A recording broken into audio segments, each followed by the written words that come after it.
outskirts of Millbury, Ohio, a small local radio station named WCRX 91.6 FM went dark. It was a cold November night when a fire tore through the building, reducing most of it to ash and silence. The official report was straightforward, citing faulty electrical wiring as the cause. For years, the story ended there. The scorched shell of the building stood as a forgotten landmark, a ghost on the edge of town.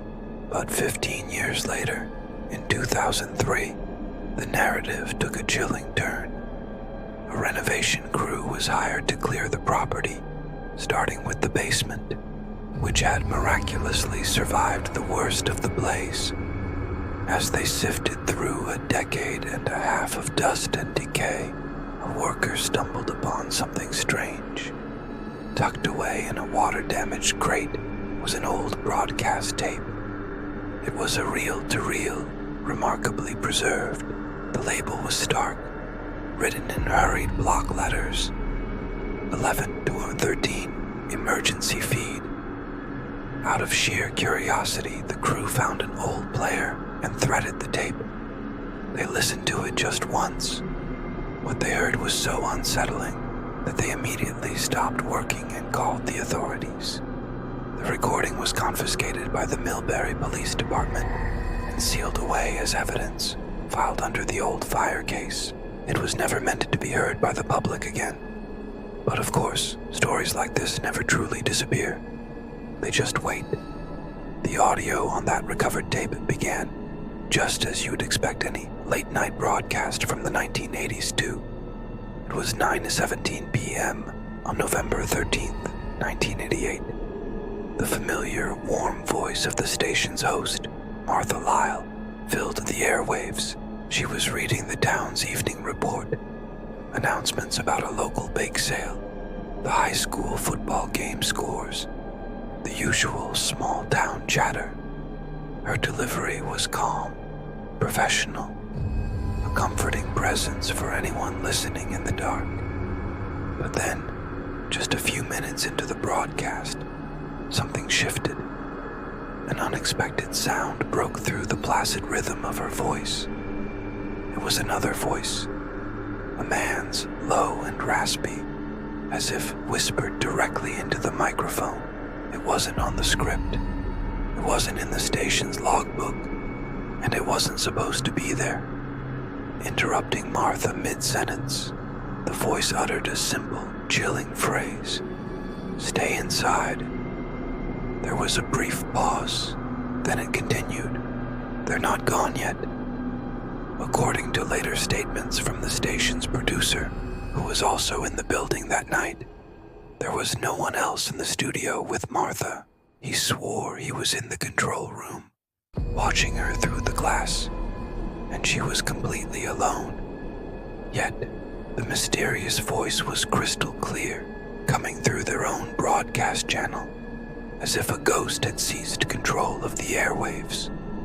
On the tape, you can hear a faint, sharp intake of breath from Martha, a moment of frozen confusion before the broadcast continued. The strange interruption didn't go unnoticed. Almost immediately, the station's phone lines lit up. Listeners were calling in, frantic and confused. They all reported hearing the same thing. That same minute of audio with the unidentified voice was repeating. It was stuck in a loop, playing over and over again, broadcasting a message that made no sense. This continued even after the station's producer, in a panic, cut the main transmitter feed. The signal should have gone dead, but it didn't. The calls became more and more bizarre. One terrified woman claimed that after the third or fourth loop, the strange voice whispered her name. A truck driver on a nearby highway reported that the broadcast suddenly started playing through his car radio, even though his radio was turned off and the battery was dead. The phantom signals seemed to be everywhere and nowhere at once. Then, just moments before the fire alarm blared through the station, One final desperate transmission from Martha Lyle cut through the looping audio. Her voice was no longer calm. It was tight with fear. She managed to get out just one last sentence, a final warning to anyone who might still be listening. Her words were, "If anyone's listening, don't look outside." And then, the broadcast was consumed by the sound of static, followed by an unnerving silence. In the chaotic aftermath of the fire, investigators combed through the rubble. The original emergency feed tape, the one Martha Lyle was broadcasting from, was never found. It was presumed to have been destroyed in the flames, along with everything else in the main studio. The case was officially closed, another tragedy chalked up to an accident. The looping broadcast and the strange calls were dismissed as mass hysteria, a byproduct of a shocking local event. But the story doesn't end there.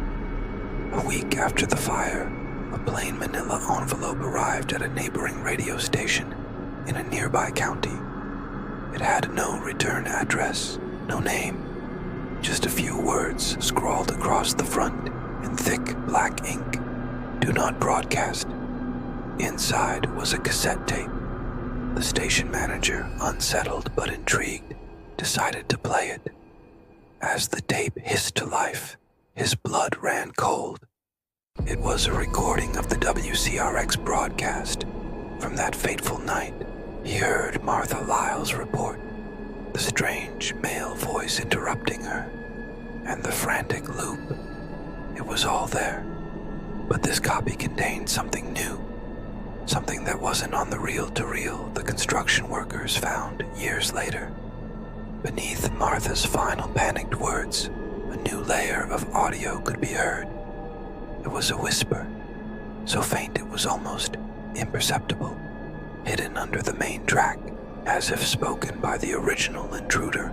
The voice uttered 4 words that changed everything. It said, "This isn't a recording." The implication was terrifying. What the listeners heard that night wasn't a pre-recorded message or a prank. It was happening in real time. And whatever it was aware. The old WCRX building was finally demolished in 2004, and the land was left empty. The broadcast frequency, 91.6 FM, was never reassigned by the FCC. Officially, it's just dead air, an empty space on the radio dial. But some stories have a way of clinging to the air itself. To this day, every year on the anniversary of the fire, November 13th, radio enthusiasts and paranormal investigators drive the dark, lonely roads around Millbury. They scan the frequencies, hoping to catch a ghost. And sometimes, they claim they do. They report hearing a faint signal breaking through the static on 91.6 FM. It's weak, distorted, and barely there. But they swear it's the same broadcast. They hear Martha Lyle's voice, and then the other one, the intruder, repeating that same ominous warning from all those years ago. Stay inside. They're not gone yet. The Federal Communications Commission officially denies the existence of any such phantom signal. They insist it's just interference, or simply the power of suggestion.